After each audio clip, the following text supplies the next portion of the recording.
GPs have voted to limit their hours to 9 to 5, claiming longer working days discriminate those with families. The new NHS league tables show patients are already struggling to get face-to-face appointments.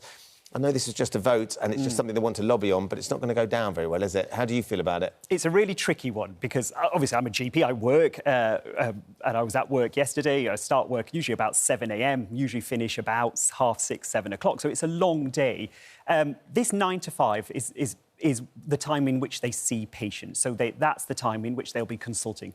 No GP I know works within the hours of which they're contracted. They work well beyond that. You know, we'll be doing our blood results, our hospital letters. Yes, last night at the hotel, I was filing my blood results from that day. And, you know, we work well beyond that.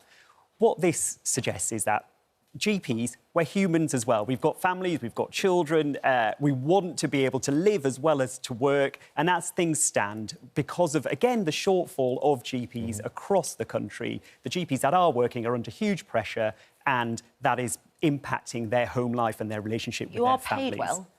We are paid well, but we're paid well to take clinical risk, Ranveer. We see patients, very complex patients, within 10 minutes and making important decisions on just history and examination alone. It's very different in hospital when we've got investigations at fingertips. So it's the clinical risk and the decision-making that we're paid for. But seeing the patients is one of the issues, isn't it? I mean, trying to see a GP... I think it's 1 in 8 is actually seeing face-to-face GPs. I mean, Claire said that's the worst-case scenario. Yeah. OK, worst-case scenario, but anecdotally, a lot of our viewers get in touch saying it's very difficult to see their GP face-to-face. It's very difficult to see a GP through no fault of your GPs who are working because we're 6,000 GPs short across the country, and that is a government failure. But can I just say, in October, last month, we saw record numbers of patients, 32 million patient contacts in general practice, 71% of them were face-to-face. So despite what the Daily Mail says, and it's a sustained attack against GPs by the Daily Mail, they pose a very different picture to the reality of what's going on. That's a really important point. But, Jackie, 9 to 5 for GPs, them even suggesting it, unfortunately, that's going to, as our viewers have already saying, it's going to rub our viewers up the wrong way who don't get to see their GP struggle as it is and feel like, you know what, they're not helping. And, of course, part of the NHS is a system.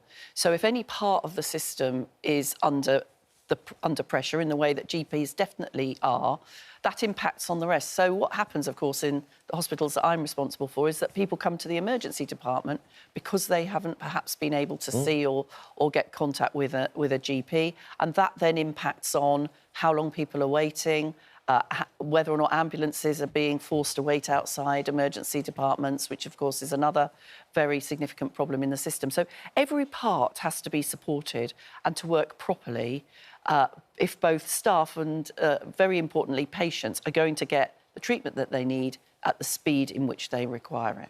9 to 5 for GPs, Ian? Well, I mean, every group of people wants the best conditions that they can negotiate, so it doesn't particularly surprise me, but I think it is unrealistic. Any GP, and I'm sure Amir will agree, well, I hope you'll agree with this, any GP that goes into general practice knows that you're going to work longer hours than you're contracted for. It's the same in a lot of sectors. But he's also right that it is a lack of GPs that is at the root of this problem, and that is down to the government. Jeremy Hunt, when he was Health Secretary, was guaranteed an extra 5,000 on what there was then. But we've now got fewer GPs than there were then. Similarly with nurses. Why on earth is there a cap on the training of new nurses in this country when we know that there's a huge gap to fill and people who are applying to be nurses or applying to go on the courses are being turned away? This is madness. That 9 to 5 is the core GP hours. So we still offer extended hours. So a lot of GPs will open earlier, finish later. This is the core services, and we still staff the out-of-hours services 24 hours staffed by GPs. And there's also a lot of rubbish talked about face-to-face appointments. Can we all sit here and say that every time we consult our GP, we have to see them face-to-face? No, we don't. There are all sorts of different ways. And I email my GP if I've got a problem. I email and say, look, this is happening. Should I come to see you? And she either says yes or no. But I think the thing, from my perspective, the opportunity to be able to do it face-to-face, the opportunity to do it on FaceTime is absolutely fine with me. But of course, there are lots of people that is not fine with, and they need to be able to see their GP. Because they don't feel like, well, they can't manage the technology to do it. and actually seeing them face to face is hugely important. Absolutely. And we recognise there are vulnerable groups, you know, children, elderly, people from other vulnerable mental health backgrounds that do need to see their GPs face to face. And we have flexibility within the system to do that. But the system is very much limited by the number of GPs that there are. And that is not the fault of the GPs that are working. No, and that's really important and to it say. does perhaps link to the other story